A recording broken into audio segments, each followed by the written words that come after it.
4 बजे से 6:30 का समय आ जाएगा, क्योंकि अरुणाचल प्रदेश में सूर्य 4 बजे निकल आता है। अगर मैं सिक्किम में बात करूंगा तो और 15 मिनट पहले हो जाएगा, और यही बात अगर मैं गुजरात में जाकर करूंगा तो आपसे समय थोड़ा भिन्न हो जाए। तो सूर्य के साथ इसको ध्यान रखें। तो सूर्य का उदय जैसे ही हुआ, उससे अगले 2.5 घंटे तक जठर अग्नि सबसे ज्यादा तीव्र होती है। तो भागवत जी कहते हैं कि इस समय सबसे ज्यादा भोजन करें, इस समय सबसे ज्यादा भोजन करें। वो तो एक जगह यहां तक कह देते हैं कि आप अगर संभव हो तो 9:30 बजे के अंदर ही लंच करें, 9:30 बजे के अंदर ही लंच करें, माने ब्रेकफास्ट गायब, नाश्ता छोड़ें, सीधे ही भोजन करें। यहां तक वो कहते हैं। वो ये कहते हैं कि सुबह 9:30 बजे तक अगर आपने भरपेट भोजन किया है तो इसमें से जो कुछ भी बनेगा वो एक एक बूंद, एक एक अन्न का टुकड़ा, एक एक दाने का टुकड़ा आपके शरीर के लिए उपयोगी होगा। क्यों? क्योंकि वो कहते हैं कि सुबह 7 बजे से, आपके हिसाब से मैं कह रहा हूं, 7 बजे से 9:30 जठर अग्नि बहुत तीव्र होती है।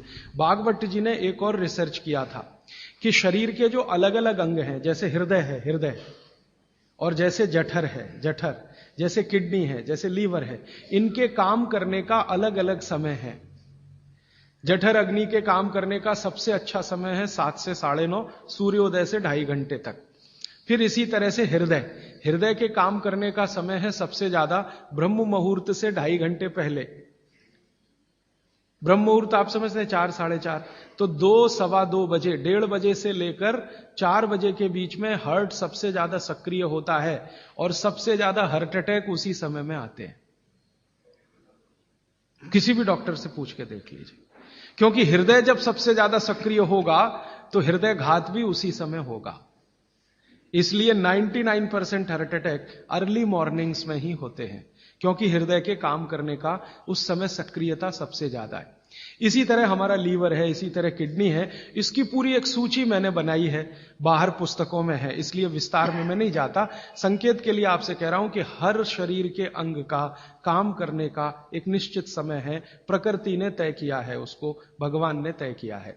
तो आपका जठर अग्नि है, ये सबसे अच्छा 7 से 9:30। तो आप भरपेट खाना खाइए, ठीक है।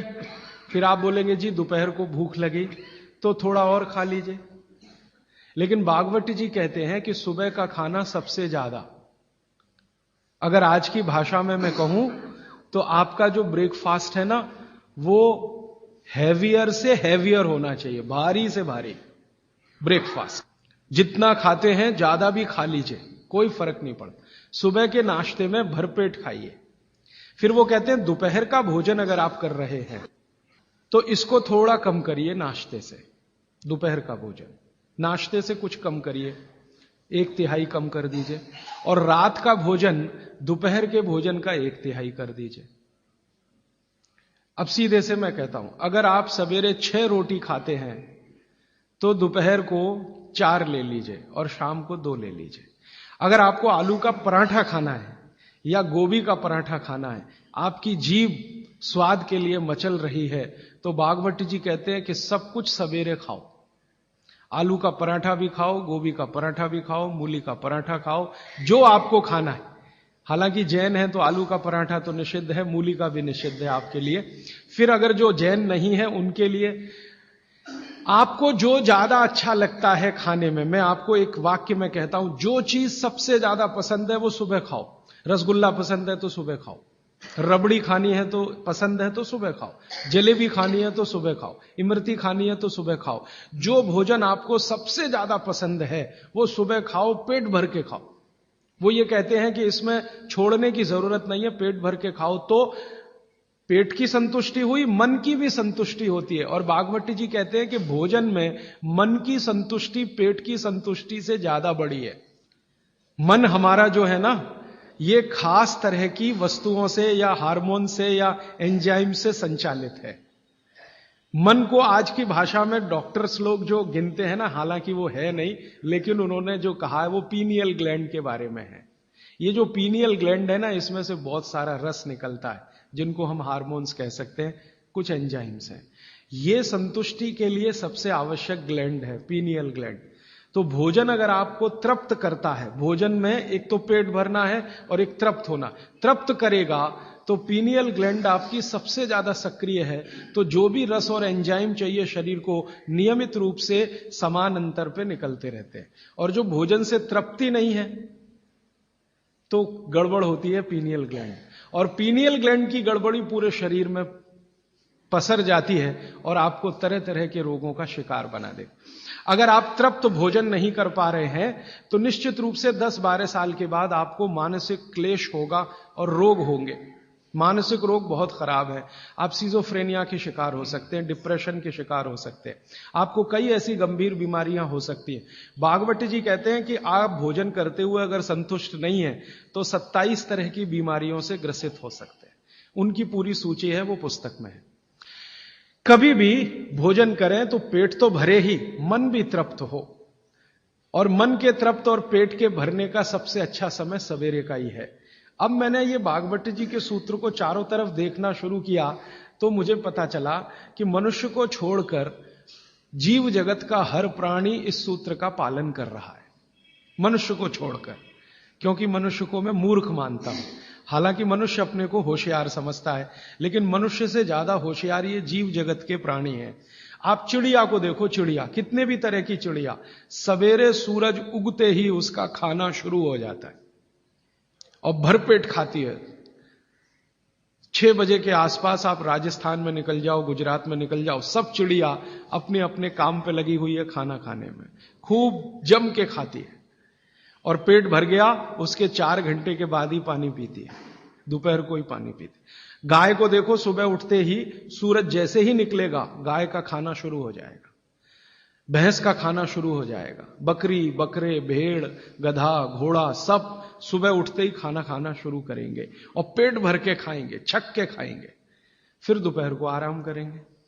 तो ये सारे जानवर, सारे जीव जंतु, आप सांप को देखो, बिच्छू को देखो, कीड़ी को देखो, चींटी को देखो, चींटे को देखो, सब जानवर, सब जीव जंतु जो हमारी आंखों से दिखते हैं, जो नहीं भी दिखते हैं, ये सबका भोजन करने का समय सवेरे सूर्योदय का ही है। सूर्योदय के साथ ही ये सब भोजन करते हैं, इसलिए ये हमसे ज्यादा स्वस्थ रहते हैं। मैंने आपको कई बार ये कहा है, आप उसको हंस देते हैं, किसी भी चिड़िया को डायबिटीज नहीं होता, किसी भी बंदर को हार्ट अटैक नहीं आता। बंदर तो आपके नजदीक है ना शरीर रचना में, बस बंदर और आप में एक ही अंतर है कि उसको पूंछ है, आपको नहीं है, बाकी सब कुछ एक ही है। आपका हृदय बंदर का हृदय, आपका लीवर बंदर का लीवर, आपकी किडनी बंदर की किडनी, सब कुछ समान है। मां का गर्भाशय, बंदरिया का गर्भाशय, सब समान है, एक ही अंतर है, उसको पूछे, आपको नहीं है। तो ये बंदर को कभी भी डायबिटीज नहीं, आर्थराइटिस नहीं, कोई कुछ नहीं, कोई कुछ नहीं। मेरे एक बहुत अच्छे मित्र हैं डॉक्टर रविंद्रनाथ शानबाग, वो रहते हैं कर्नाटक में। कर्नाटक में एक उडुपी नाम की जगह है, वहां रहते हैं, बहुत बड़े प्रोफेसर हैं, मेडिकल कॉलेज में काम करते हैं। उन्होंने एक बड़ा गहरा रिसर्च किया। उन्होंने कहा कि मैंने जिंदगी भर, माने 15-16 साल उन्होंने एक रिसर्च किया कि बंदर को बीमार बनाओ, क्योंकि उन्होंने बहुत सारे वैज्ञानिकों से यह सुन रखा है कि बंदर बीमार नहीं होता और बीमार होगा तो मरेगा ही, जीवित नहीं रहेगा, तो बंदर को बीमार बनाओ।